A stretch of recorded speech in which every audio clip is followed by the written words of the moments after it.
এসে বিয়েতে বাধা হয়ে দাঁড়ালো শ্যামলী। বিস্তারিত সম্পূর্ণ জানতে হলে ভিডিওটি না টেনে দেখতে থাকুন শেষ পর্যন্ত। মনে প্রাণত শ্যামলীকে প্রচণ্ড ভালোবাসে অনিকেত। অনিকেত শ্যামলীকে কিছুতেই হারাতে চায় না। শ্যামলীকে যে অনিকেত স্ত্রী হিসেবে স্বীকার করে নিজের মনে স্থান দিয়েছে অনিকেত। দেখা যায় অনিকেত সেই স্থানে কিছুতেই অনন্যাকে বসাতে পারবে না। কিন্তু অনন্যা যখনই অনিকেতের কাছে সমস্ত সত্যিটা জানতে চায়, তখন অনিকেতও অনন্যাকে মিথ্যে কথা বলে শ্যামলীর সাথে যে তার কোনো সম্পর্ক নেই। এই মিথ্যে কথাটা বললেই দেখা যায় জোড়া বাড়িতে ধুমধাম করে বিয়ে হয় অনন্যার সাথে অনিকেতের।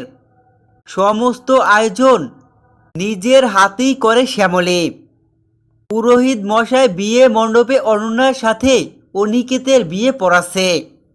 বিয়ে মণ্ডপে 7 পাক ঘুরছে একসাথে অনন্যা অনিকেত। তখনই দেখা যায় দৃশ্য কিছুতেই সহ্য করতে পারে না ঠাম্মি। ঠাম্মি অনিকেতের সাথে অনন্যার বিয়ে আটকানোর জন্য শ্যামলীর কাছে ছুটে আসে।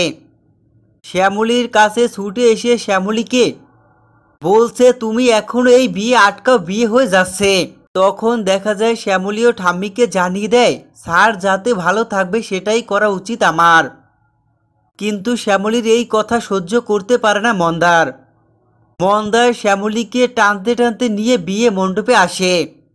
আর সেখানেই দেখা যায় শ্যামলী ছুটে এসে চিৎকার করে বলছে, এ বিয়ে হতে পারে না অনিকেত স্যার, আপনার অন্য কারোর সাথে বিয়ে আমি মানতে পারবো না, আমি আপনাকে প্রচণ্ড ভালোবাসি।